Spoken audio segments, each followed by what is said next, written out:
Aleluia, oh glórias, abençoada manhã, em nome de Jesus, seja bem-vindo, que Deus esteja manifestando a sua graça.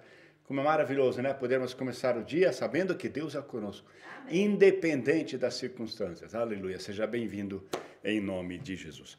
Lucas capítulo 8, versículo 25. Lucas capítulo 8, versículo 25. Amém? Então Jesus lhes perguntou: onde está a fé de vocês? Pai, nós queremos te glorificar por essa nova manhã. Queremos te louvar, Senhor Deus, pelo dom da vida. Queremos te louvar que esse é o dia que o Senhor fez e queremos nos alegrar, Senhor Deus, na tua presença. Ensina-nos, Pai. Faz-nos andar nos teus preceitos, Pai. Precisamos da orientação do teu Santo Espírito para que possamos ter vida e vida em abundância. Em nome de Jesus. Amém. Amém. E amém.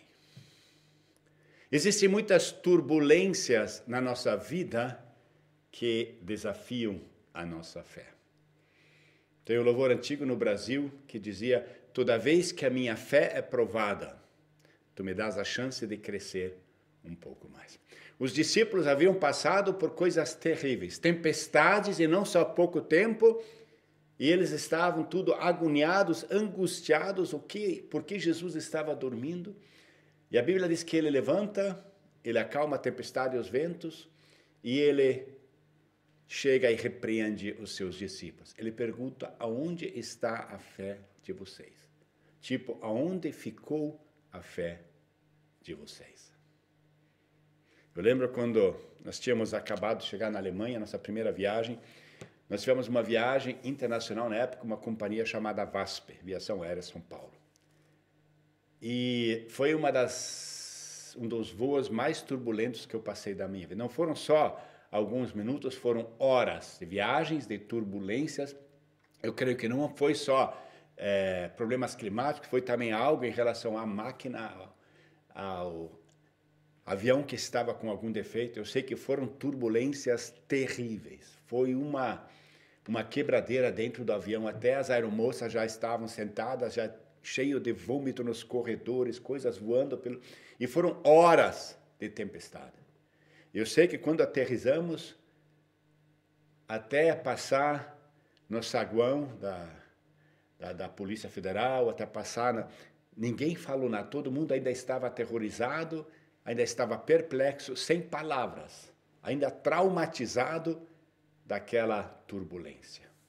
E eu tenho visto na nossa vida que muitas vezes as turbulências, elas não só desafiam a nossa fé, como de alguma maneira a nossa fé, ela desaparece. Jesus pergunta: onde está a fé de vocês? Eu lembro desse primeiro voo, eu já era pastor, eu nem pensei em evangelizar, eu estava atordoado mais do que todo mundo, apavorado. Depois disso, depois de muitas viagens, hoje eu sei que as turbulências são o melhor método para Deus sacudir as pessoas. E num avião cheio de turbulência, não existe ateu. É maravilhoso você poder evangelizar. Mas muitas vezes, quando estamos no início da nossa caminhada, os discípulos aqui, nos seus primeiros anos de discipulado, eles ainda não estavam conscientes do chamado de Jesus, da obra de Jesus, que Jesus iria para a cruz. E eles com um desespero, eles estavam com medo da sua vida terrena.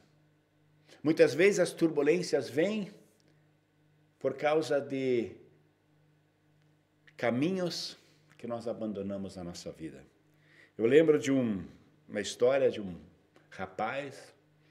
Ele era um rapaz, sua família cristã, e aconteceu que o pai se afastou, a mãe faleceu quando ele era muito novo, ele se envolveu com drogados, e um dia ele foi internado numa UTI depois de uma overdose, e um pastor visitou ele, e ele estava muito debilitado, não conseguia mais falar.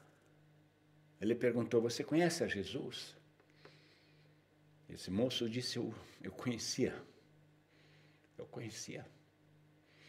E o pastor queria dar-lhe algum versículo, algum louvor, alguma palavra, mas ele estava tão debilitado que ele não tinha condição nem de ler, nem de receber algo.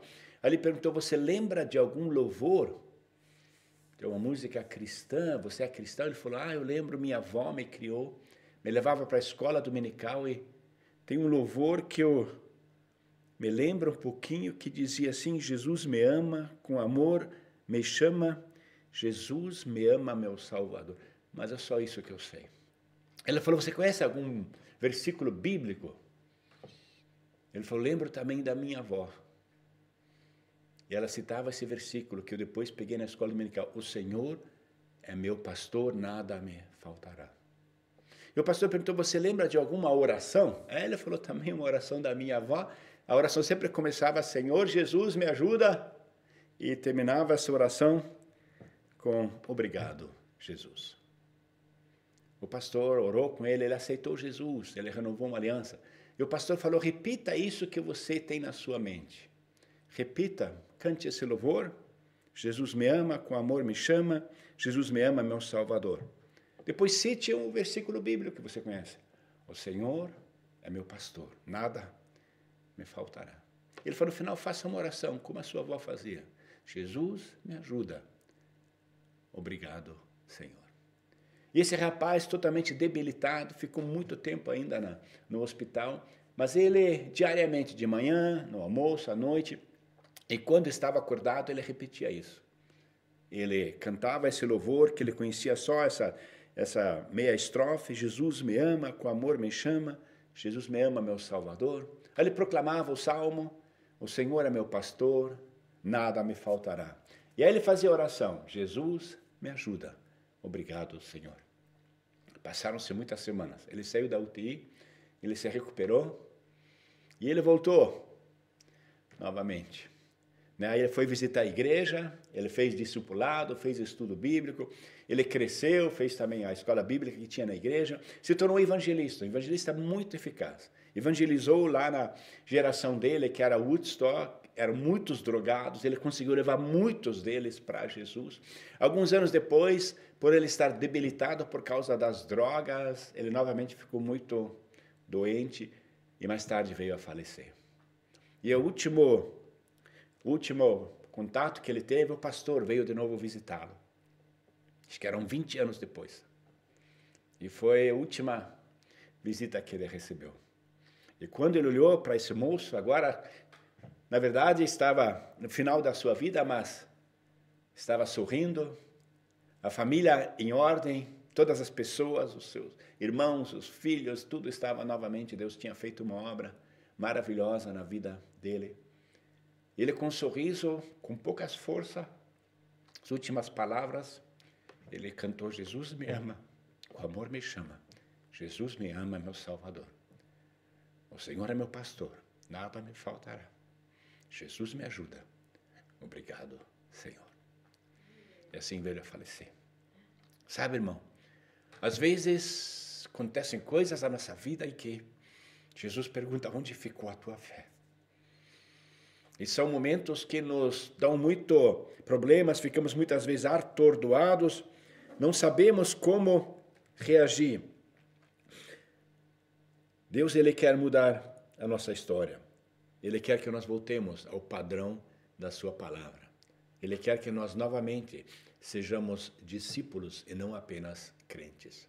Para isso, Ele precisa permitir turbulências na nossa vida, para que nós voltemos a avaliar a nossa vida e a recalcular aquilo que nós tínhamos planejado. E fazer uma avaliação e ver que é só Deus, só o que Deus faz.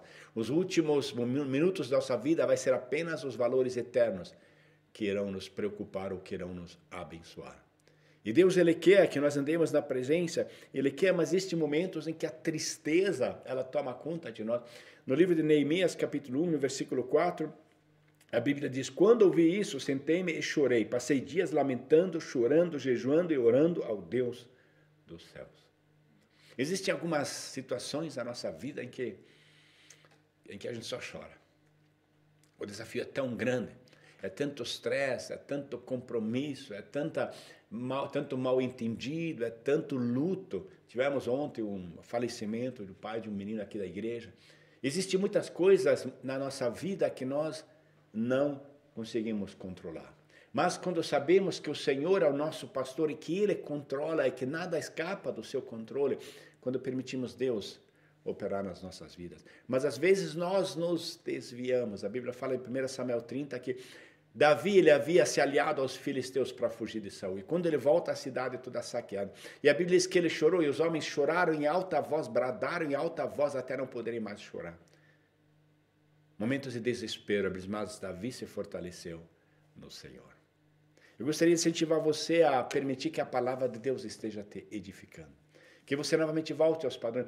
Eu tenho visto como Deus muda a nossa história quando nós começamos, como esse moço, quando novamente você louva, quando você lê a palavra, quando você faz a oração. Mesmo que sejam apenas frações, apenas pedaços, apenas pequenas frases de louvor, de oração e de busca da palavra de Deus. Deus ele tem um propósito. E Deus ele tem um chamado. E o chamado de Deus é para que você tenha uma vida e vida em abundância. E não existe nada melhor do que viver aquilo que Deus tem planejado para nós. O plano dele é melhor. As possibilidades dele são maiores. A perspectiva dele é melhor. E o olho dele é mais sagaz. A inteligência dele é sobrenatural. E ele sabe o que é melhor para nós porque ele nos formou, ele conhece os nossos dons. Mas às vezes ele precisa permitir que nós andemos pelos vales, que nós possamos ser moldados na mesa do oleiro para que nós sejamos aptos a estarmos andando na sua presença. E não apenas de sermos felizes, mas o mais principal, sermos servos do Deus Altíssimo. Com sede da sua palavra, com fome da sua presença e com o desejo de estar ativo, proclamando o evangelho da cruz às pessoas que estão em nossa volta. Deus ele tem um propósito, ele quer que nós andemos na presença dele. O salmista, no Salmo 51, ele fala no versículo 10, cria em mim, Senhor, um coração puro a Deus, e renova dentro de mim um espírito estável. Versículo 12, devolve-me a alegria da tua salvação e sustenta-me com o espírito pronto a obedecer.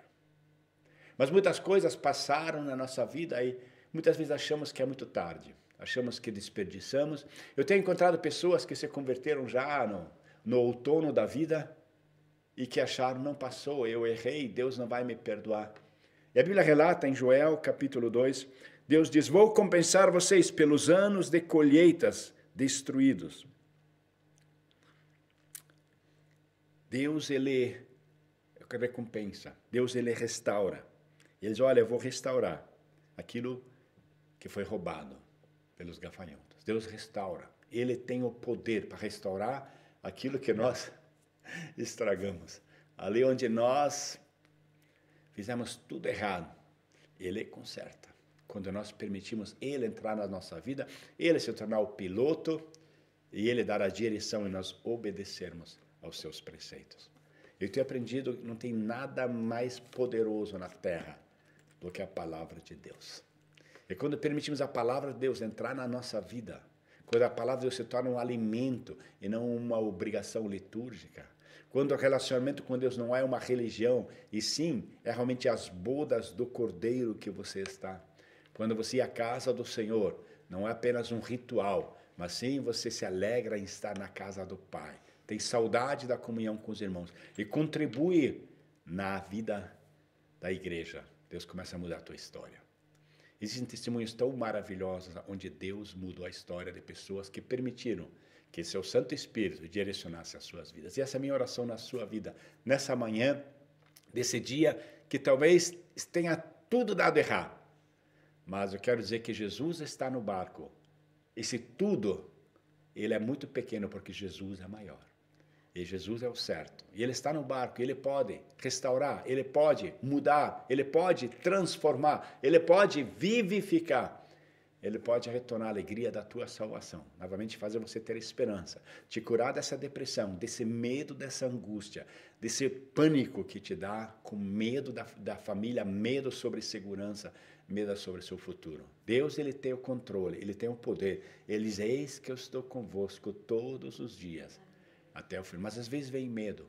Deus chega para Josué e diz, ó, seja fiel e corajoso, não temas, não te espantes, porque o Senhor teu Deus é contigo, aonde quer que você ande, onde quer que você esteja, na situação qual for, Deus é contigo. Clama a Ele no momento de angústia, creia que Deus tem provisão na sua vida, e você vai experimentar o sobrenatural de Deus, esse Deus que muda, esse Deus que transforma. Eu lembro uma viagem que eu fiz ao Brasil, um casal de pastores veio nos buscar no aeroporto, e eles tinham muitos desafios, mas eles estavam tão alegres. Eu perguntei qual é o segredo dessa felicidade. E os dois começaram a citar o Salmo 91 de cor. Como é maravilhoso quando nós permitimos Deus operar. E quando realmente, como diz, estamos à sombra do Onipotente. Quando permitimos Ele operar nas nossas vidas. Ele nos dá vitória. Ele nos dá a força de progredirmos. E Ele nos dá a alegria do Senhor. Em nome de Jesus. Amém.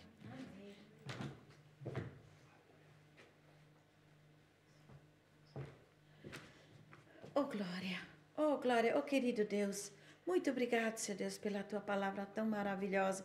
Senhor Deus, muito obrigado, Senhor, tantas promessas que tu tens na tua palavra, Senhor Deus, e muito obrigado que nós temos acesso a essa tua palavra tão maravilhosa, Senhor.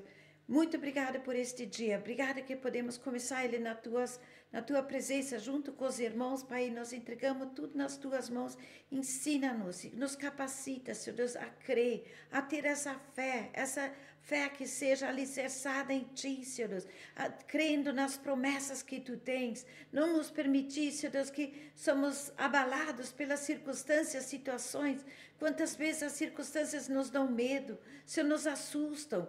Mas, Senhor, em nome de Jesus, nós somos mais do que vitoriosos em Ti, que possamos ter segurança em Ti, sabendo-se quando nós estamos perto de Ti, Senhor, nós somos vitoriosos, quando Tu estás no nosso barco, Senhor, nós Te aceitamos como nosso Senhor e Salvador, e Senhor, então nos guia, nos capacita, que nós possamos ser vitoriosos, enfrentar as situações que Tu nos colocas, sabendo que nosso Deus é infinitamente mais, Ele está no controle, Ele ainda não parou de agir, Senhor Deus, e muito, muito obrigado, que nós temos um Deus vivo, um Deus que atende orações, um Deus onde é que nós podemos chegar e descansar. Tu és aquele que nos renova, Tu és aquele que nos fortifica, que nós possamos ficar bem perto de Ti, nos alimentarmos da Tua palavra, Senhor Deus, realmente praticarmos a Tua palavra, ser vitoriosos, Senhor, aonde Tu nos colocas, crer nesse Deus do impossível e andar nesta Tua graça, força, e para podermos ser vitoriosos, para a honra e glória do Teu nome. Cuida de cada um, conhece os desafios, sabes lá onde é que de vez em quando a nossa fé é abalada, Pai. Mas, Senhor, nós queremos ter esta força em Ti. Renova cada um e que nós possamos ser vitoriosos para a honra e glória do Teu santo nome. Em nome de Jesus. Amém.